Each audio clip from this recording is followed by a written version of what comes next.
Live from NPR News in Washington, I'm Janine Herbst. Tiger Woods won the Masters tournament in Augusta, Georgia today, marking his first major win in more than a decade. Susanna Capelouto from member station WABE has more. The crowds chanted "Tiger, Tiger" at the Augusta National Golf Course to celebrate Tiger Woods' remarkable comeback. The last time he'd won a major tournament was in 2008. This marks his fifth green jacket given to Masters winners. The 43-year-old Woods started the day 2 shots behind the leader Francesco Molinari. Woods shot a 2 under 70 for a 1-stroke victory. The win completes a return after a remarkable recovery from injuries and back surgeries. A threat of severe weather moved the tee-off time for the final round of the Masters to the early morning, with players warming up in the dark. For NPR News, I'm Susanna Capelouto in Atlanta. There's intense debate over a White House proposal to move undocumented migrants to sanctuary cities. NPR Shannon Van Zandt has more. White House Press Secretary Sarah Sanders says the sanctuary cities plan is not the administration's first choice. She spoke on ABC News this week. This is not the ideal situation. The ideal solution is real simple. It's for Congress, particularly Democrats in Congress, to sit down with the president, do their jobs, and help us stop this awful crisis that's taking place at our border. On Fox News Sunday, Democratic Senator Ben Cardin said President Trump is using the plan to energize his base. My understanding is it's not legal. There's no budget for that purpose. This is clearly a political move for the president. He's using the immigrants as pawns in his political game of chess. Trump has tweeted that the plan is legal. Shannon Van Sant, NPR News, Washington. Severe storms and some tornadoes made its way across much of the South overnight, killing at least 6 people in Texas and Mississippi. Kyle Gassett of Troy Public Radio reports from Alabama, where residents are attempting to clean up from strong winds. A line of storms passed over eastern Alabama. About 50 miles south of Montgomery, Troy University issued an alert asking students and staff to take shelter at the lowest levels possible. Across the city of Troy, strong winds knocked down power lines, creating outages. The gusts also blew at least one large vehicle across a highway. Forecasters say the storms are moving northeast, bringing heavy rainfall, large hail, and the potential for more tornadoes. For NPR News, I'm Kyle Gassett in Montgomery, Alabama. Another entrant into the race for the Democratic nomination for president. Today, South Bend, Indiana Mayor Pete Buttigieg officially announced his candidacy for the White House in 2012. His campaign has already raised more than $7 million in the first quarter of this year. You're listening to NPR News from Washington. HBO's hit fantasy drama Game of Thrones returns for its 8th and final season tonight, wrapping up a series that drew an average 30 million viewers per episode back in 2017. NPR's Eric Deggans says it's a groundbreaking program that brought epic filmmaking to the TV screen. It's been almost 2 years since fans heard this theme play before a new episode. But interest in the final 6 episodes of Game of Thrones remains high, with one poll indicating 30% of Americans say they will watch Sunday's episode. The series debuted in 2010, featuring a gritty, visceral sword and sorcery story based on the book series A Song of Ice and Fire by George R.R. Martin. Since then, Game of Thrones has become the channel's most popular and awarded series, earning 47 Emmys. And according to HBO, more than 12,000 wigs have been used on the series in 8 seasons. Eric Deggans, NPR News. At the weekend box office, the Warner Brothers movie Shazam held on to the top spot for the second weekend in a row with an estimated $25 million in ticket sales. Based on a DC Comics character, Shazam picked up another $35 million internationally this weekend, bringing its worldwide gross to $258 million. That movie cost around $100 million to make. In second place, the body swap comedy Little with $15 million. The Universal Pictures film was made for just $20 million. And in third place, the Lionsgate Hellboy reboot debuted with $12 million. I'm Janine Herbst, NPR News in Washington. Welcome back to WBHM Digital Broadcasting out of Birmingham, Alabama. The time is 5 minutes after the hour. Welcome back to Fate Mag Radio. I am Kat Hobson, your host, and we are having a fantastic time. My guests tonight are Bill and Kristen Reap. They are the co-founders of Reap Paranormal Investigations. Actually, it's Reap Investigations. They are the hosts of Paranormal Collaboration, and they are some pretty amazing people. They have done all kinds of fun things, and I'm very fortunate to be able to have an opportunity to talk with them. So, Bill and Kristen, welcome back. Thank you. Thank you. So, I am so pleased to have y'all here, and we have been having all kinds of conversations, topics, and yeah, we were talking about the fairy plantation, and we had Brenda want to know. She is so interesting. She comes up with the best questions. She wanted to know what your best investigation was. Wow, that's a tricky question. Yes, because it can go from every direction, right? What's your best investigation? Well, maybe let's do evidence, and then let's try. Let's do evidence first.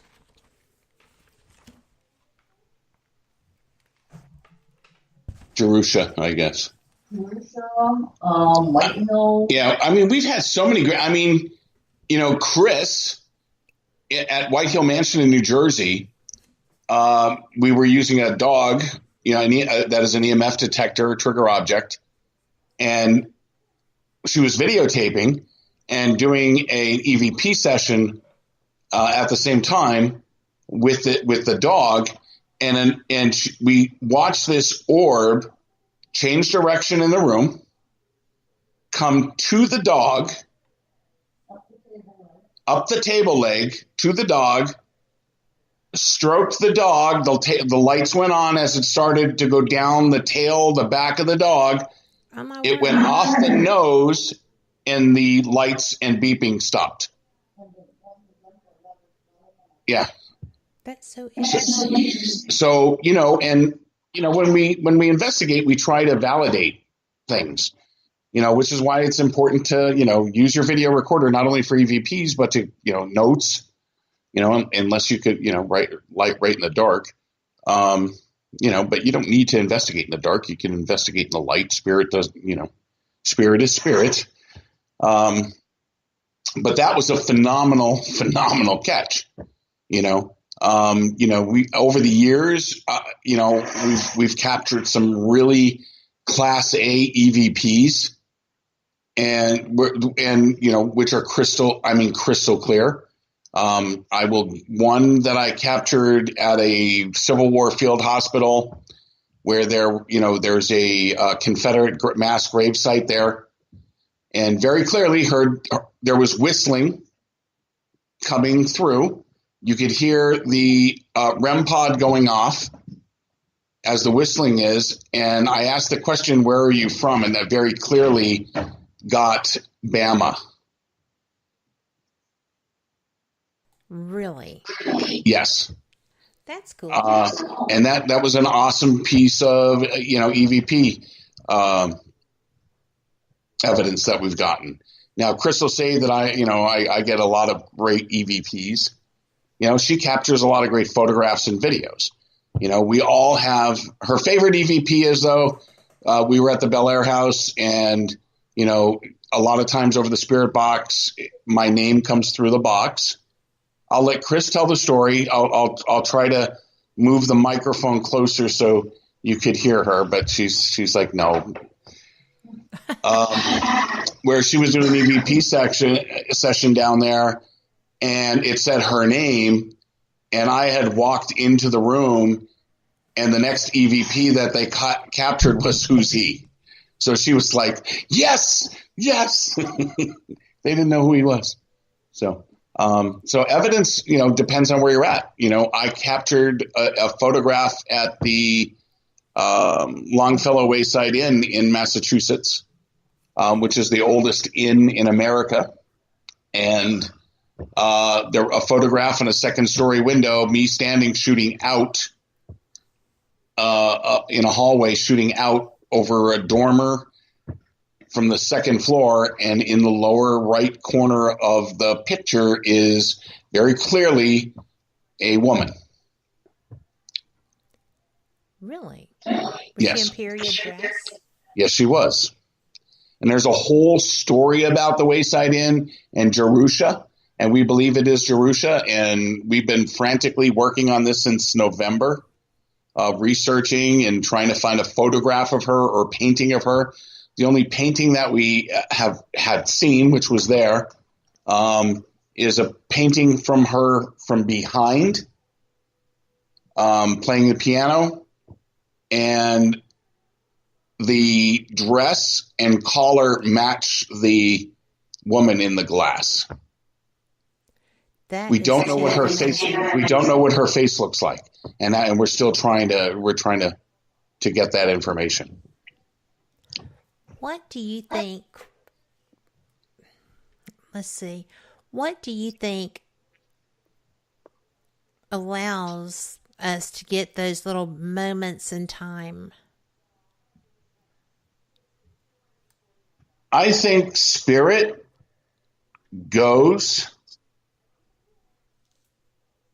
is attracted to certain people. I mean, you, Chris, and I could be standing in a room all doing an EVP session. We all have our recorders. We're all asking questions.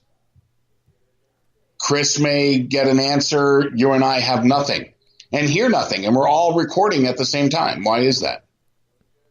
Because I believe that, spirit is attracted to certain people, certain energy types, and that's what happens.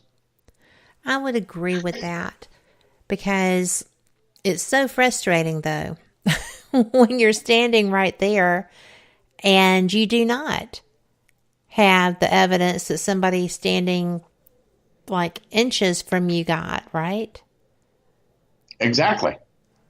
So, well, I know that you said that you were using the dog EMF meter. What's some of your other favorite equipment? Oh my gosh. Well, I won't go anywhere without a recorder. A recorder is definitely my go-to piece because it's so versatile. Not only for logging evidence or times or occurrences and things like that, but for gathering EVPs. Absolutely. You are your own best piece of equipment. You have, your senses. I agree with that also. I won't go into my normal description of psychic. Everybody has, psychic abilities. It's just, whether or not we develop them or not. And that is a choice. And, everybody has them, Yes. I put it in the same category as singing. Everybody could sing. Not some better than others, but because they develop it. Exactly.